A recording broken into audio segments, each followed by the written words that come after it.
bestia, que es la definición.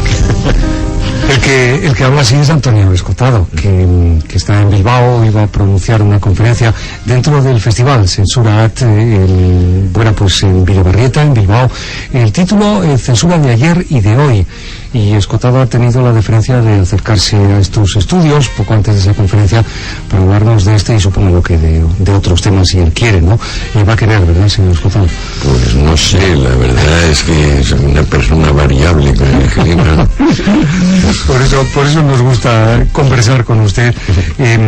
Censura de ayer y de hoy. Sí. Tiene nombre de tango esto, amores de ayer y de hoy. Sí, o sea, perspectiva histórica de la censura. Por ahí van los tiros, ¿no? Por ahí va a orientar el discurso, porque de la censura yo voy hablando tanto que yo no sé si se pueden decir cosas nuevas.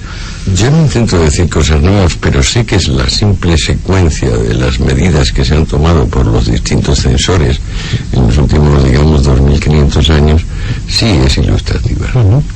Félix Linares nos acompaña en esta entrevista, como siempre. ¿Qué tal, Félix? Encantado de tener aquí a Antonio Escotado, que es alguien que, se ha caracterizado siempre por su claridad de visión.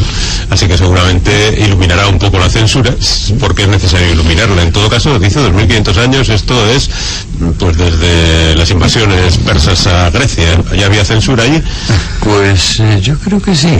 La verdad es que los griegos no, porque los griegos son una gente que amaban la igualdad y la libertad, pero todos los demás pueblos siempre han pretendido suplantar el entendimiento ajeno. La esencia de la censura es suplantar el entendimiento ajeno, por su bien, por supuesto, claro. O sea, le decimos a las personas que tienen que sentir, pensar, por su bien. Bueno, eso era hace 2500 años, pero me da la sensación de que hoy estamos, no sé si parecido o peor. Desde luego, por ejemplo, censurar Internet al nivel en que lo intentan los cubanos o los chinos es bastante más duro que lo que podían intentar los asirios en el siglo V antes de Cristo. ¿Cuál es la peor forma de censura, Antonio? Porque hay la que es común a las dictaduras, estamos hablando de censuras ya contemporáneas, ¿no? La que es común a las dictaduras, o esa más sutil que imponen los llamados poderes fácticos, que yo no sé si existen o no, pero usted dirá. Bueno, hay la autocensura, por ejemplo, si uno escribe en El Mundo o en un país, tiene que ejercer una sutil autocensura. Yo he sido articulista de los dos medios y hay que ejercer una sutil autocensura, porque lo primero que hay que aceptar es el dualismo, de que unos tienen el derecho de odiar cordial y absolutamente a los otros, y cada cual tiene teóricamente su razón completa en estar enfadadísimo con el contrario. Esta es una autocensura, dentro de lo que cabe, light.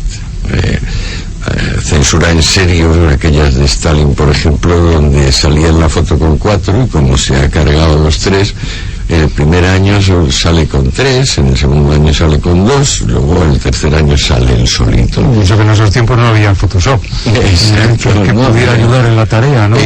Había que fotografiar muchas veces, quitar pintores, etcétera, etcétera. Todo un trabajo. Luego está la censura económica, que yo creo que es lo más común hoy. Que además también, como antes apuntabas, el sentido de que es por vuestro bien, ya que el público no acepta esto, pues no podemos darle esto, porque después de todo no nos compra, y si no nos compra, ¿qué negocio hacemos? Bueno, decía este grandísimo liberal inglés Cobden, el fundador de la Escuela de Manchester, el hombre que cambió la práctica de los tratados internacionales y entonces buscó la paz a través del comercio en vez de a través de la guerra. Decía Cobden que todo aquello que sea económicamente desastroso lo es también moralmente, que no hay manera de imaginar que es que hay un fondo extra del cual podamos tirar para subvencionar, patrocinar, proteger, que todo euro que demos a alguien, en principio, si es un euro público, se lo quitamos a otro. Lo mejor es no subvencionar a nadie y así no nos metemos en problemas. Bueno, hay territorios ahí, por ejemplo, el cine, que ahora está en jaleo, porque si gana el PP en las próximas elecciones, va a retirar la obligación a las televisiones privadas de subvencionar al cine, pero bueno, se iría con un 6%, me parece que es la vigente, ¿no? Un 5. Me parece que lo subieron al 6. Sí, bueno, pues lo van a quitar del todo y se lo van a dejar solo a Televisión Española para que siga pagando el erario público. Sí. Pero bueno, quiero decir que, por ejemplo, este tipo de cosas, el que paga manda, al fin. Bueno, el que compra manda. Lo que hemos pasado en la humanidad es de una soberanía del productor, que es lo que fue el mundo gremial de la Edad Media, a una soberanía del consumidor, que es lo que vino con la Revolución Industrial a finales del siglo XVIII aproximadamente. Esto no se suele ver con claridad porque normalmente no nos interesa la historia económica, no nos interesa darnos cuenta, por ejemplo, de que las crisis económicas son asuntos históricos que simplemente se han producido, pero no 1, 20. Pero preferimos pensar que es una cosa nueva, que desgraciada circunstancia que nos toca a nosotros ahora. Esto, en realidad, la historia de la economía, que es la más desconocida de las historias, es maravillosamente, es pura luz, es un chorro de neutrinos. O sea que la crisis, tal y como nos la están explicando, no es muy exacto decir que esta es la peor crisis que hemos afrontado en lo que va de siglo, en lo que va incluso de historia moderna. Vamos a precisar, en 1873 quebró la bolsa de Viena y se produjo la famosa larga depresión, que duró casi 20 años. Luego hubo la Gran Depresión, entre el 24, que prácticamente terminó con la Segunda Guerra Mundial, que fue una interrupción un poco brusca de la segunda crisis. Estamos en una tercera crisis de esa naturaleza. Estamos teniendo que redefinir necesidades y producción otra vez, igual que pasó en 1873, igual que pasó en 1924-28, con el crack primero americano y luego alemán. Lo que ocurre es que ahora estamos más interaccionados que entonces, ¿no? Y parece que todo depende mucho más de lo que haga el vecino, lo digo sobre todo por la Unión Europea, porque América Latina, curiosamente, parece que está aguantando mucho mejor esta situación de recesión mundial. Está aguantando porque tiene un diferente paso económico, porque están transicionando a una sociedad industrial, mientras que nosotros estamos transicionando hacia una sociedad postindustrial. Entonces son escalones distintos de un aeropuerto distinto. Es normal que nosotros tengamos esta crisis, pero en realidad la globalización, la universalización, viene con el que mencioné antes, con Cobden, porque el Tratado Anglo-Francés de 1860 es el primero donde Francia e Inglaterra se reúnen y dicen: cualquier tipo de rebaja de tarifas, de aranceles, de liberalización del comercio, no solo beneficia a Francia y a Inglaterra, sino a cualquier otro país del mundo. Como dijo Cobden, que fue el embajador extraordinario británico con Napoleón III, Luis Bonaparte, dijo: al igual que el antiguo océano que cubría la tierra entera, este tratado nuestro con los franceses es en realidad el origen y el fundamento de una trama mundial que ahora se llama Organización Mundial del Comercio. Bueno, en todo caso, habría que estar en los consejos de dirección de los diferentes medios de comunicación, o no es necesario saber, para saber simplemente por sus obras, los conocéis, y entonces uno sabe perfectamente cómo se maneja la censura o el direccionismo, que ya no sé, bueno, al final son palabras para lo mismo. Bueno, claro, paternalismo, direccionismo, tutela, suplantación del prójimo, lo mismo, por tu propio bien, que a mí me parece muy bien decírselo a nuestros hijos y a los débiles mentales, pero no me parece bien decírselo a los adultos. Bueno, si se lo dice a una gente, dice: como no cumplas te vas a la calle y te quedas sin empleo, pues igual está justificado. No, pero hay que darte cuenta de que si tú, para mantener el empleo, haces una subvención determinada, eso está aumentando el desempleo en otras zonas. O sea, lo que hay que tener muy claro es que si apretamos en un sitio, sale una protuberancia por el otro. O sea, estamos en una situación de globalización y en totalidad muy estrecha. No hay manera de intervenir en un punto sin intervenir en todos los demás puntos. Es cuestión de saber cómo podemos organizar para aliarla lo menos posible. Estamos hablando de muchas cosas, hemos pasado muy de tapadillo por los medios de comunicación. Me gustaría preguntar a Antonio Escotado si son menos libres ahora que antes. Ahora sé cuándo es, antes no lo tengo tan claro, ¿no? En el 74. Depende, por ejemplo, yo pertenezco por edad a la generación de los 60, el 68 fue el gran evento, pero o bien el 68 francés, esto en plan de Sartre, Mao, Che Guevara, o bien el 69 Woodstock, naturaleza, sexo, drogas y rock and roll, eran y muy buena música. El mismo año, pero unos más creativos y otros más vengativos.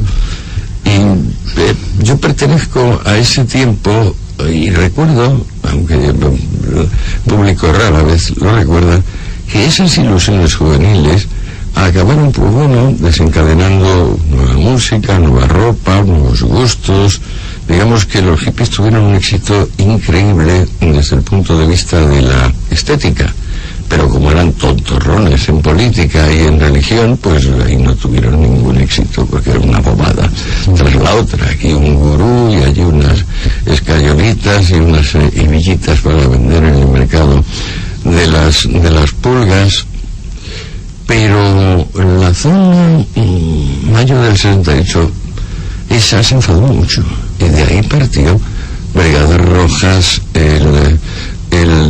italianas, la fracción del Ejército Rojo, Baader-Meinhof, ETA, potenciación del IRA y sobre todo la FLP Palestina, y con unos centenares de millones de dólares que le daban los, pues eso, Gaddafi, Saddam Hussein, el personal que había entonces, movilizó el mundo. Yo pertenezco a ese instante de la historia donde no estaba claro que ser terrorista no fuese un deber de las personas honradas. Fortunadamente yo no me metí, pero de milagro. Ya que ha mencionado el asunto de las drogas, siempre se relaciona a Antonio Escotado con las drogas, porque escribió un magnífico libro donde dejaba más o menos bien claras las cosas. Como no tenemos mucho tiempo para repasar justamente ese libro y otras muchas historias, ¿nos puede decir hasta qué punto la droga ha creado un nuevo idioma y unas nuevas costumbres que en su última instancia sería, por ejemplo, la ley del tabaco?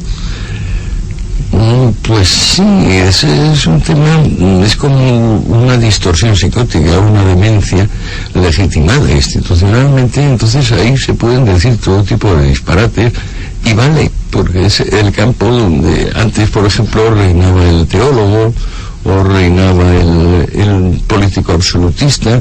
Ahora el político y el teólogo han retrocedido, no se atreven a... Pero sin embargo el politólogo, tratador de toxicómanos, se está viendo un poco y cada vez tiene más poder. Se dicen increíbles banalidades, falsedades. Pero bueno, las personas lo quieren, lo desean, ¿por qué no? Pues que tengan lo que busquen. Hombre, yo no sé qué es lo que habría que hacer en este y en otros muchos casos en el mundo, ¿no? Pero lo que sí que está claro es qué es lo que está sucediendo con el actual estado de cosas, ¿no? Y qué es lo que está pasando en México, qué es lo que está pasado en Colombia, qué es lo que está sucediendo en Estados Unidos, también en Europa, ¿no? Y veo que es un asunto que no está en absoluto resuelto, sino mucho menos, ¿no? Parece que se enmaraña cada vez más. Por tanto, haría falta otro ángulo desde el que observarlo, ¿no? Otra perspectiva. Pero lo que ha acontecido es sencillamente que las drogas han crecido exponencialmente. Había un alcaloide demandado, ahora hay 100. También ha crecido por 100 el número de usuarios, y esperaríamos que se hubiera multiplicado por 100 el número de sobredosis. Pues no, la verdad es que no. O sea, esto ha sido muy decepcionante. En los años 80 yo recuerdo discutiendo en la tele con Barrio Nuevo, con el ministro de Exterior, del interior decía, no, todos los años mueren miles de yonkis y el 80% de los delitos están motivados por síndromes abstinenciales, etcétera. Ahora tenemos más consumidores y ya no se roban las farmacias. Aquel famoso señor que blandía una agujita diciendo, tengo el SIDA y te voy a pinchar si no me das el dinero. Eso se acabó. Los ataques a las farmacias se acabaron. Lo que pasa es que la venta de los poblados gitanos de heroína se mantiene multiplicada.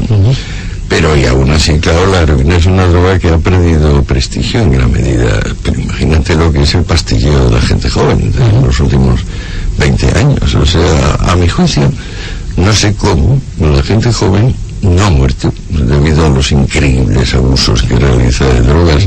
Ahora se puede tomar un par de pastillas de éxtasis, varias copas, medio gramo de cocaína, unas líneas de ketamina, al fin, que es un anestésico animal brutal al final de la noche, y no muere.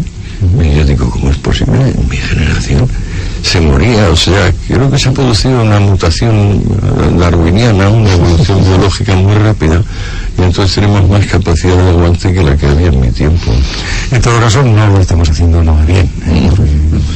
La cosa está francamente complicada y evidentemente yo entiendo que uno de los problemas que tenemos es la definición de qué es droga. Hasta que esto no esté claro, evidentemente no hay nada que hacer, ¿no? Es como la definición de Dios, ¿no? La definición de droga es como la definición de Dios. Tiene las mismas dificultades conceptuales. Galeno y Hipócrates, que son los fundadores de la medicina científica, ya dijeron la definición perfecta, que es aquella cosa que en pequeñas cantidades afecta más que el alimento. Esa es la única definición conceptual que hay de droga. Pero luego, como se ha convertido en un asunto político, teológico, moral, entre las personas, los buenos se abstienen, los malos no se abstienen, etcétera, etcétera. La humanidad siempre ha tenido esto de ir caminando por acantilados y decir que aquí está el mal y aquí está el bien, y elige, como decía Francisco Pizarro a los 13 de la fama. Bueno, este tipo de memez, pero sigue cosechando su éxito. Lo que está claro es que la guerra a las drogas se ha terminado hace mucho tiempo, salvo en México, en Colombia o en Tailandia, o los 30 y tantos países que tienen pena de muerte para el tráfico de drogas, que eso quiere decir, el tráfico de drogas lo hace el Estado, aficionado a abstenerse, salvo en esos 38 países que hoy tienen pena de muerte para el asunto, que están corrompidos de arriba abajo. En los demás la guerra a las drogas se ha terminado. En España no hay guerra a las drogas. La policía, por la ley Corcuera, multa a la gente y fastidia, pero la guerra a las drogas... Las brigadas de estupefacientes se han reducido al menos el 96% a nivel mundial. Los fondos de Naciones Unidas para la Brigada Internacional de Estupefacientes se han reducido casi en el 100%. Es mentira que siga habiendo guerra a las drogas. Bueno, como nos quedan 2 o 3 minutos aproximadamente, solo, sí, y yo le quería preguntar a Antonio Escotado por la situación política, pero si estamos en campaña, no sé si es propio hablar en estas fechas, si puede ser malinterpretada sus palabras. ¿Cómo lo ve? Pues la verdad, da la sensación de que se va a llevar un segundo revolcón fuerte el PSOE. A mí me cae fatal la cúpula del PP, fatal, peor no me puede caer, aparte de que siempre he sido una antifacha, pero de donde no hay no se saca. Lo más peligroso en política es el demagogo, el que pretende que es posible lo que no es posible. Como decía Cobden, lo económicamente desastroso solo puede ser moralmente desastroso. Entonces, la situación actual es que cuando se fue a Aznar veníamos del presupuesto. Ahora necesitamos emitir cada día 666 millones de euros y que nos los compren. Eso se llama deuda soberana. El caballero que se ha ido nos ha dejado esa pequeña bromita. Es un número diabólico, por cierto. Sí. ¿Y cómo está viendo la campaña en el sentido de los eufemismos y de las cosas que dice ayer? Por ejemplo, ha habido una frase que me ha sorprendido: el retroceso del avance moral. No sé cómo calificar semejante frase, pero la verdad es que me ha dejado impactado. Pero bueno, en líneas generales, ¿cómo ve esas frases que se utilizan en campaña para ocultar lo que ocurre, para decir lo que no es, para etcétera, etcétera? Yo es que no lo he oído. Mis amigos, cuando acabó el debate, me llamaron, el uno a decir esto y el otro a decir el otro, y ¿cómo no lo has visto, Antonio? Pues ¿cómo voy a ver yo semejantes mamarrachadas? O sea, ya bastante tengo con las bobadas de la vida para escuchar a dos mintiendo sin parar, porque todo el mundo está pensando en qué pensará el otro. Y lo más gracioso es que nadie dice lo que piensa, sino es que si digo tal, el otro va a decir cuál. Hombre, por Dios, no me toque las narices. Dejamos de hablar de política, obviamente. Y yo sé que sí dejamos de hablar. Sí, yo lo único es preguntarle tan solo a Antonio Escotado: ¿sigue usted siendo profesor en la UNED? Soy jubilado, acabo de jubilarme hace el mes pasado. Enhorabuena, ¿no? Los profesores se llaman eméritos, que es una cosa así. A mí mi departamento no me ha hecho emérito, ha votado en contra de mí. En todo caso, está con algún proyecto, algún libro, el último suyo, Los enemigos del comercio de 2008, ¿no? Sí, pero lleva unos añitos. Estoy a punto de publicar el tomo 2, que va a ser tremebundo, y va a salir un tomo 3. ¿Ah, sí? Es una historia del comunismo como nunca se ha escrito. Una historia del comunismo más larga que la historia de las drogas. Rondará las 2000 páginas. Pero es que el comunismo necesita que se aclare bien hasta qué punto es consustancial a la especie humana unas personas que buscan la igualdad por un lado muy raro, porque digamos los liberales queremos la igualdad de oportunidades, la igualdad de condiciones. Pero otros quieren la igualdad, por ejemplo, de vestuario, la igualdad de credo, la igualdad de pensamiento o la igualdad de nariz. Pues no nos gusta. O sea, para nosotros es sagrada la libertad y la igualdad, pero una libertad y una igualdad de oportunidades, no una igualdad de sueldos. El que quiera más, esta misma tarde en la biblioteca de Videbarrieta, y organizado dentro de este festival Censura AT, Antonio Escotado está ahí ofreciendo esa conferencia con el título de Censura de ayer y de hoy. Seguro que se hablan de más cosas en esa reunión. Antonio Escotado, muchas gracias, un placer siempre. Muy bien. Cuando saque usted su libro, le esperamos, ¿no? Muchas gracias. Vamos a hablar de ello. Saldrá pronto.